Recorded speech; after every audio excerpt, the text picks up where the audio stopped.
আমাকে পরাজয়ের বিষয়টিও মাথায় রাখতে হবে, যে জয় পরাজয় থাকবে, ঠিক আছে। আমি এটা ওপেনলি বলি, হ্যাঁ, আমরা যদি কোনো কারণে জনগণ না চায় কোনো অসুবিধা নাই, কম বেশি হয়তো বা এইভাবে তুলনা করা ঠিক হবে না। অনেকেই যার যার জায়গা থেকে নির্যাতিত হয়েছে। এই জিনিসটা যাতে আর কোনোদিন ফেরত না আসে। রাজনীতিটা কেন আমরা করি? জনগণের স্বার্থে, জনগণের কল্যাণে। It's like a social work, সামাজিক।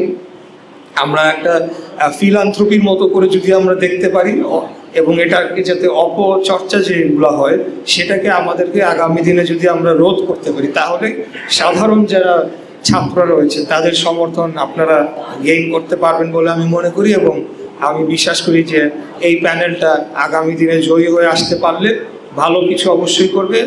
তবে যারাই জয়ী হয়ে আসুক না আসুক, যেমন আমি ঢাকা 6 থেকে সংসদ সদস্য প্রার্থী বাংলাদেশ জাতীয়তাবাদী দল বিএনপি, এটা একটা বড় একটা বিষয়। তবে আমি যেটা অনেক জায়গায় বলে থাকি, যে যেই মুহূর্তে আমি সিদ্ধান্ত নিয়েছি আমি নির্বাচন করব, আমাকে পরাজয়ের বিষয়টিও মাথায় রাখতে হবে। জয় পরাজয় নির্বাচনে থাকবেই, কিন্তু সেটার জন্য যদি আমি মরিয়া হয়ে আমার নির্বাচন জিতে আসার জন্য আমি যা ইচ্ছা তাই করি, যেটি ইতিপূর্বে আওয়ামী লীগ করেছে বা ক্ষমতাটা তাদের কাছে মুখ্য ছিল, সেই বিষয়টা আমার মানসিকভাবে একটা চিন্তাধারা আমাদের পরিবর্তন করতে হবে, গণতান্ত্রিক চিন্তা আনতে হবে।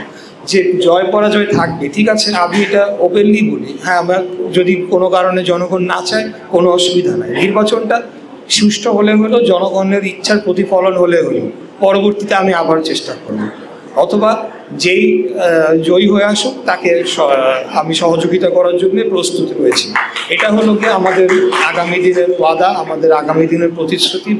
বাংলাদেশ জাতীয়তাবাদী দল গণতন্ত্র বিকশিত হোক, জনগণের ক্ষমতায়নে আগামীতে রাষ্ট্র পরিচালিত হোক, সেটাই আমরা কামনা করি। সেখানে আমরা কোনো সময় ক্ষমতার জন্য রাজনীতি করি না। বাংলাদেশ জাতীয়তাবাদী দল কোনো সময় ক্ষমতার জন্য রাজনীতি করে না। আমরা কেবলমাত্র আমাদের যদি খুব এক লাইনে বলতে হয়, বাংলাদেশের স্বাধীনতা, সার্বভৌমত্ব, বাংলাদেশের অখণ্ডতা এবং গণতন্ত্র, এই কয়েকটি মৌলিক বিষয়কে আমরা প্রাধান্য দিয়ে থাকি।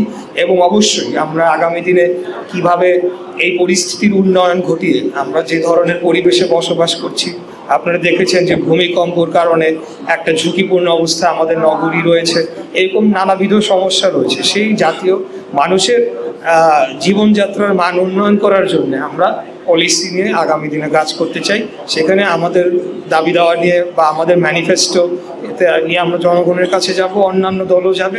জনগণ যাকে ভোট দিয়ে ক্ষমতা নিয়ে আসবে, কিন্তু সকলে মিলে বাংলাদেশ প্রশ্নে আমরা এক থাকবো, এইটাই হলো আমাদের প্রতিশ্রুতি, এটাই আমাদের ওয়াদা।